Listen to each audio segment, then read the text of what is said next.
Hi friends, இன்றைக்கி என்ன video பார்க்க போகிறோன்னா ஒரு ஹெல்த்தியான ஈவினிங் ஸ்நாக்ஸு. இது குழந்தைங்களுக்கு பண்ணி கொடுத்திங்கன்னா ரொம்ப ஹெல்த்தியாக இருக்கும். நம்மளும் சாப்பிட்லாம்.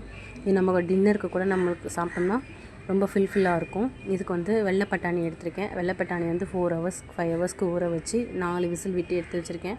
கேரட்டு, பொரி ப்ளைனாக வாங்கி நானே வீட்லேயே வந்து மஞ்சத்தூள் மிளகாத்தூள் போட்டு மசாலா பொரி மாதிரி நானே பண்ணி வச்சேன். அது கூட வந்து டேங்கினஸ்க்காக மாங்காய் வாங்கி வச்சுருக்கேன். மாங்காய் பொடி பொடியாக கட் பண்ணி வச்சுருந்தேன். அது கூட வெங்காயமும் பொடி பொடியாக கட் பண்ணிவிட்டு கூட கொஞ்சமாக குக்கும்பர் அதையும் போட்டு சாலட் மாதிரி பண்ணிவிட்டா பசங்க சாப்பிடுவாங்கன்னு சொல்லிட்டு பண்ணேன். நல்லா இருந்துச்சு. யூஸ்வலாக வந்து என் பசங்க வந்து இது மாதிரி வேர்க்கடலையில் பண்ணி கொடுத்தா ரொம்ப விருப்பமாக சாப்பிடுவாங்க. இந்த வெள்ளைப்பட்டாணி வந்து ப்ளைனாக கொடுக்கும்போது அவங்க வந்து வேணாம் அப்படின்னு சொல்லிட்டாங்க. அதனால் சேலடாக பண்ணிட்டா சாப்பிட்ருவாங்கன்னு சொல்லிட்டு சரி சேலட் மாதிரி பண்ணிடலான்னு சொல்லிட்டு நான் பண்ணேன். ஃபஸ்ட்டு பட்டாணி எடுத்து போட்டுட்டு கொஞ்சமாக கேரட், என் பசங்க வந்து கேரட்னாலே ரொம்ப பிடிக்கும். அதனால் கேரட் போடும்போது கொஞ்சம் ஈஸியாக சாப்பிட்ருவாங்கன்னு சொல்லிட்டு கேரட் போட்டேன்.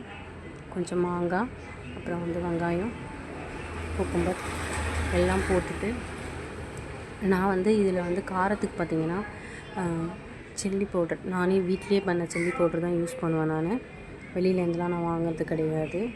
சப்போஸ் வெளியில் கொடுத்து அரைக்க முடியலனா கூட நான் மிக்சிலேயே கூட ஒரு கொஞ்சமாக ஒரு 50 காஞ்ச மிளகா போட்டு நானே வீட்லேயே தான் பண்ணி போடுவேன். நான் வந்து அதுக்காக வந்து சில்லி பவுட்ரு எக்ஸஸாக போட மாட்டேன். அதுக்கு வந்து கொஞ்சமாக சில்லி பவுட்ரும் கொஞ்சமாக பெப்பரும் ஆட் பண்ணுவேன்.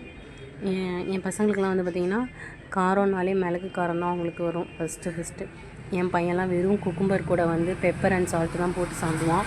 ஈவன் என் மாங்காய் கூட என் பையன் வந்து மிளகுத்தூளும் உப்புன்னு தான் போட்டு சாப்பிடுவான். அவங்களுக்கு வந்து அது பழகிடுச்சு. எனக்கு கூட நான் கூட அது மாதிரி சாப்பிட மாட்டேன். ஆனால் அவங்களுக்கு வந்து அது மாதிரி பழகிடுச்சு.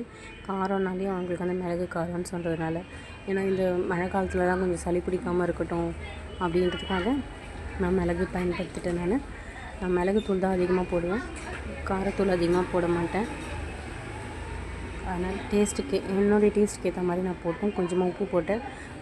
பட்டாணி வேக வைக்கும்போதே நான் வந்து பட்டாணியில் உப்பு போட்டதுனால இதுக்கு வந்து கொஞ்சமாக தான் உப்பு தேவைப்பட்டுச்சு. பொரியிலையும் ஆல்ரெடி இருந்துச்சு. இது நான் பொரி எப்படி பண்ணேன்னா வீட்லேயே ப்ளைனான கடையில் விற்கும் இல்லையா பொரி வாங்கிட்டு லைட்டாக 2 டேபிள் ஸ்பூன் கடலெண்ணெய் விட்டு அதுலேயே பார்த்திங்கன்னா மஞ்சத்தூளும் மிளகாத்தூளும் போட்டு பொரியை போட்டு ஆஃப் பண்ணிவிட்டு நல்லா கலரி எடுத்தோம்னா நல்ல கிறிஸ்பியான மசாலா பொரி மாதிரி கிடச்சிது. இதை செஞ்ச உடனே சாப்பிட்ருங்க. அப்போ தான் டேஸ்ட் ரொம்ப அல்டிமேட்டாக இருக்கும், நல்லாயிருக்கும், ஹெல்த்தியும் கூட. ஏதாவது 1-2 பட்டாணியோ இல்லை வந்து முக்கடலையோ ஏதாவது ஒன்று சாப்பிட்லைன்னா இந்த மாதிரி ட்ரை பண்ணி பாருங்கள், சாப்பிடுவாங்க. Thank you friends. இந்த வீடியோ பிடிச்சிருந்தால் லைக் பண்ணுங்கள், ஷேர் பண்ணுங்கள்.